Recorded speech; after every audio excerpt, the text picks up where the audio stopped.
বর্তমান সময়ের জনপ্রিয় অভিনেত্রী অহনা রহমান, মীর রাব্বি ও হুসেন নীরব দিন দিন বাংলা নাটকের জনপ্রিয়তা বেড়েই চলেছে। সেই ধারাবাহিকতায় আবারও নতুন নাটক নিয়ে হাজির হয়েছেন জনপ্রিয় এই জুটি।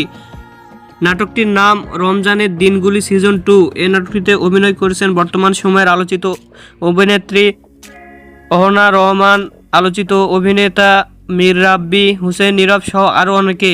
এই নাটকটি রচনা ও পরিচালনা করেন তন্ময় খান। নাটকটি খুব শীঘ্রই মিনারা ফিল্মসের ইউটিউব চ্যানেলে প্রকাশিত হবে। আপনারা দেখতে চাইলে অবশ্যই মিনারা ফিল্মসের ইউটিউব চ্যানেলে চোখ রাখুন এবং নিয়মিত নতুন নতুন নাটকের আপডেট পেতে হলে অবশ্যই চ্যানেলটিকে সাবস্ক্রাইব করে রাখুন।